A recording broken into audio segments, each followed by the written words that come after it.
ఎల్లమ్మ తల్లి రేణుకామాత అంటే తెలియని వారు ఉండరు. సిద్దిపేట జిల్లా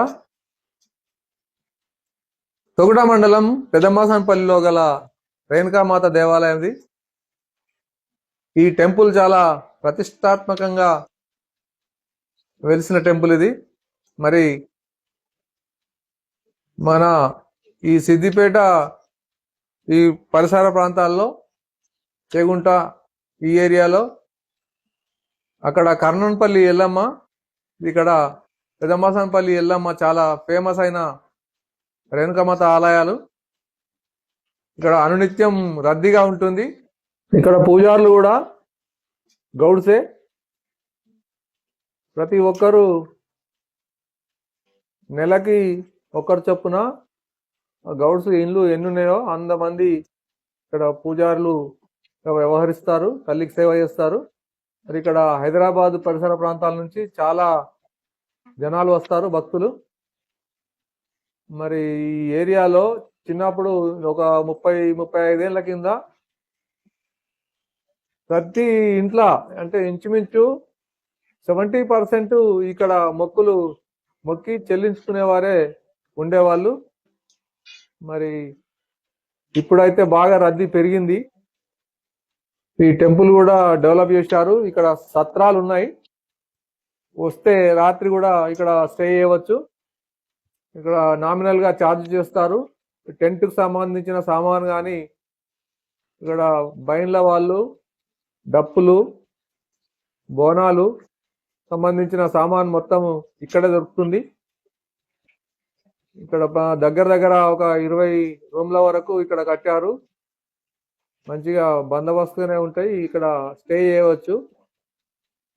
చాలా మట్టుకు వచ్చి నైట్ స్టే చేసి పొద్దున బోనాలు చేసి తమ మొక్కులు తీర్చుకొని వెళ్తుంటారు. పట్నాలు వేస్తారు, పట్నాలు వేసేందుకు వస్తుంటారు ఇక్కడికి. మొక్కిన మొక్కులు తప్పకుండా నెరవేరుతుందని చెప్పి ఇక్కడికి వచ్చేవారు చెప్తారు. మరి చాలా మంది నమ్మకం కూడా అదే. ఒకసారి టెంపుల్లోకి వెళ్ళి తల్లిని చూద్దాం.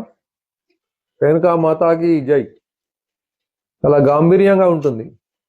మహారాష్ట్రలోని మహోర్ అనే ప్రాంతం నుంచి వచ్చినటువంటి రేణుకామాత ఆలయాలు చాలా గ్రామాలలో ఉన్నాయి, కానీ ఈ పెదమాసనపల్లిలో గల రేణుకామాత ఆలయం చాలా విశిష్టమైంది, పేరుగాంచింది. ఈ పట్నాలు చూడండి, ఇక్కడ తల్లికి మొక్కులు ఈ రకంగా తీసుకుంటారు. మేము నిన్న వెళ్ళాము ఇక్కడికి.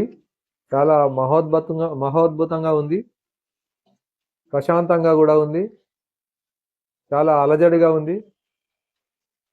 బోనాలు, రకరకాల కార్యక్రమాలు చేస్తున్నారు ఇక్కడ. కొబ్బరికాయలు అక్కడే అమ్ముతారు. ఏ సామాన్ అయినా ఇక్కడ దొరుకుతుంది. పూజకు సంబంధించిన సామాను ఇక్కడే దొరుకుతుంది. నేరుగా రావచ్చు. సిద్దిపేట నుంచి ఇక్కడికి చాలా వరకు ఆటోలు ఉంటాయి. హైదరాబాద్ నుంచి వస్తే ఎల్లారెడ్డిపేట తొగుట మార్గంగా వస్తే ఎల్లారెడ్డిపేటలో దిగొచ్చు. గజ్వెల్ తొగుట మార్గంగా వస్తే ఎల్లారెడ్డిపేటలో టర్న్ తీసుకోవాలి. ఇట్లా దుద్దెడ సిద్దిపేట వస్తే తడకపల్లి నుంచి సిద్దిపేట నుంచి తడకపల్లి రావాలి. తడకపల్లి నుంచి మాసనపల్లి గ్రామం వస్తుంది. చాలా మట్టుకు హైదరాబాద్కి ఇదైతే తెలిసిన విషయమే.